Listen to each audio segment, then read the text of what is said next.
En la discusión global sobre el cambio climático, África tiene la palabra. ¿De quién es la responsabilidad financiera para mitigar los efectos del cambio climático que están ocurriendo en el continente? ¿Y cuál es la magnitud de la emergencia? ¿Cómo se explica? África quiere pasar de actor pasivo a activo y cambiar el tono del discurso en los compromisos globales sobre soluciones climáticas que lo han colocado como factor dependiente, como receptor de una ayuda condicionada no solamente a los resultados, lo cual es hasta cierto punto natural, sino también al reembolso de préstamos e intereses que, si bien financian proyectos encaminados a combatir los efectos, por ejemplo, en sequías o inundaciones, también son préstamos caros, que abonan a un problema estructural de deuda externa en crecimiento. De acuerdo con los especialistas, para 2025 se proyecta que la deuda externa total de África superará los 1.3 billones de dólares y la deuda externa representa aproximadamente 24.5% del Producto Interno Bruto. Es una sangría considerable para las arcas nacionales. Apenas se reunieron el 8 de septiembre en Addis Abeba, Etiopía, en la segunda cumbre africana sobre el clima 2025, los líderes africanos, para señalar que ellos no son los principales responsables del cambio climático, pero sí son de los más afectados. Y en cierta medida tienen razón, dado que África solo contribuye con el 4% de las emisiones globales de carbono y los efectos del cambio climático afectarán la supervivencia de aproximadamente 118 millones de africanos. Esta es una realidad evidente. Es por ello que claman por una inversión justa y no por el clásico esquema de la ayuda oficial para el desarrollo que lamentablemente, desafortunadamente, ha demostrado ser poco funcional. Este es un terreno espinoso, porque finalmente están pidiendo financiamiento a países industrializados, bancos multilaterales y fondos climáticos globales que históricamente condicionan la ayuda. Tienen razón los africanos en señalar la responsabilidad de los grandes emisores de carbono en el calentamiento global. Precisamente algunos de los países donantes. Para decirlo pronto, el que la hace, la paga. Tú causaste el problema, ven y resuélvelo. Es una diplomacia astuta. ¿Pero será eficaz? Si buscan una mayor autonomía de gestión, más recursos y menos caros, muy difícilmente lo lograrán si antes no muestran resultados. Piden subvenciones y transferencias de tecnología para crear infraestructuras renovables que generen protección o soluciones a ecosistemas vulnerables, que son muchos en África, y no son los mismos en el desierto, en el Sahel y en la sabana. Pero también piden que el financiamiento se ligue a crecimiento y empleo. Algo de responsabilidad tienen los gobiernos nacionales en esta empresa. La historia del colonialismo es importante, ha afectado a África, la llamada descolonización también. Sin embargo, ya estamos en el 2025 y los elementos que participan en las crisis nacionales son diferentes, ya no son los mismos. La financiación internacional ha estado presente desde hace décadas para resolver el problema climático, pero sus resultados distan de ser óptimos debido a problemas estructurales que trascienden el calentamiento global. En el plano interno, vamos a ver.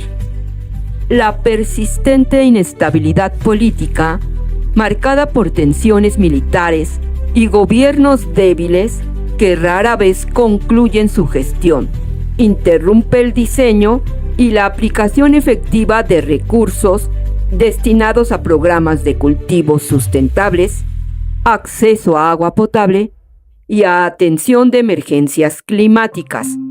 La cadena de dependencias, organismos e instituciones que operan los recursos es burocrática, poco transparente y el dinero se pierde en el trayecto en un 70 u 80%.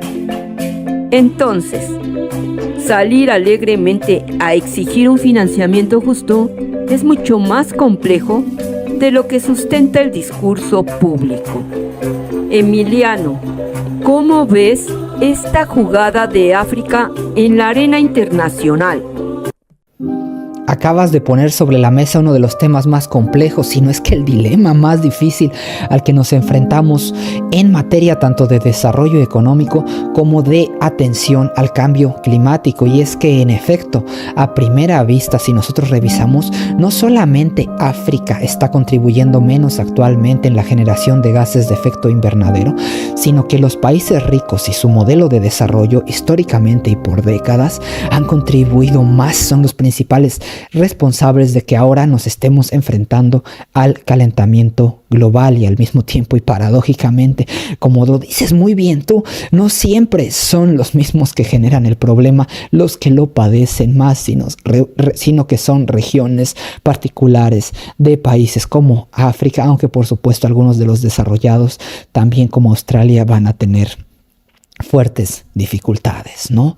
Y la cereza del pastel, que a la hora de tratar de resolver estos problemas no se haga de forma completamente altruista, sino por medio de préstamos que son incluso condicionados, ¿no? Entonces, un problema dificilísimo y empeora, y puede empeorar si nosotros consideramos que a la hora de condicionar el uso de estos recursos, muchas veces los países ricos que sí tienen procedimientos formales y tratan de atender el problema de la forma más profesional, pues muchas veces lamentablemente les falta el conocimiento ahora sí que de calle, de lo que se está viviendo en estos países, de la forma en la que se van a ir tomando estas políticas, y entonces muchas veces terminan topando con pared por falta de conocimiento local. Ahora, por el otro lado, y yéndonos completamente a la otra vertiente, lo dices muy bien tú, Lucía, en estos países africanos hay conflictos bélicos, muchas veces no hay instituciones que estén bien consolidadas, a veces hasta el sector privado es demasiado fuerte en comparación con los gobiernos, hay conflictos bélicos, hay corrupción, y esto significa que incluso en un escenario ideal para muchos en el que no se están condicionando las ayudas, son apoyos meramente altruistas, pues terminamos hablando de que más bien el dinero termina en la basura o termina en las arcas de un gobernante corrupto y nunca efectivamente en donde debiera terminar. Entonces, pues, por supuesto que entonces también los países más ricos deben de tener cuidado a la hora de utilizar estos recursos para que no termine exclusivamente en corrupción, ¿no?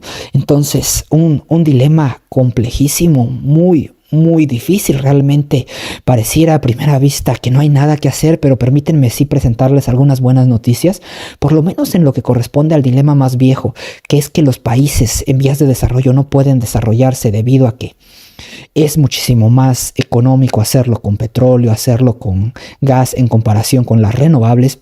Pues cada vez los avances tecnológicos permiten que se abaraten los precios, por ejemplo, de la energía solar, por decir nada más un ejemplo, y esto está permitiendo que el dilema desaparezca, ¿no? Que haya nuevas formas de desarrollo que estén surgiendo para permitir que estos países que viven en condiciones tan complicadas que muchos de los países ricos ya ni siquiera se imaginan porque están completamente alejados de este tipo de realidades, pues puedan atender sus problemas tanto en materia energética como sin contribuir al cambio climático y desarrollarse también económicamente. Pero no ha habido una completa solución en lo que corresponde a esta cooperación que debiese existir entre los países para que se considerara tanto el conocimiento local como el conocimiento y los métodos que tienen los países desarrollados a la hora de ejecutar soluciones que desde mi punto de vista debiesen combinar, por supuesto, tanto préstamos, pero también apoyos, porque es sumamente injusto y realmente estamos también en un cambio climático que no se está atendiendo lo suficiente. El cambio climático y con todos sus problemas que va a generar, pues muchos de ellos son a largo plazo, muchos de ellos son difíciles de abstraer para la gente porque dicen, bueno, ¿esto fue el cambio climático o es algo que iba a ocurrir de cualquier manera, ¿no?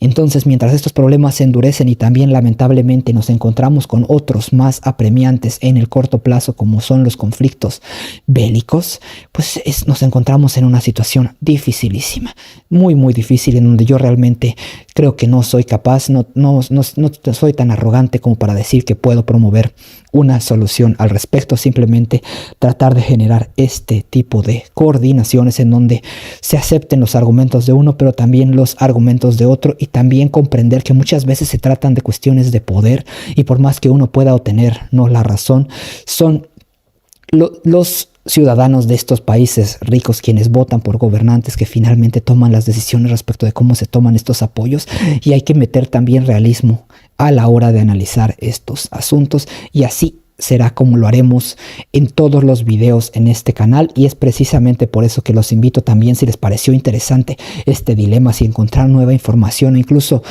pueden reflexionar al respecto de estos temas, pues los invito a suscribirse al canal y activar todas las notificaciones. Yo soy Emiliano Levario Saad, acompañado por Lucía Saad Villegas. Hasta la próxima.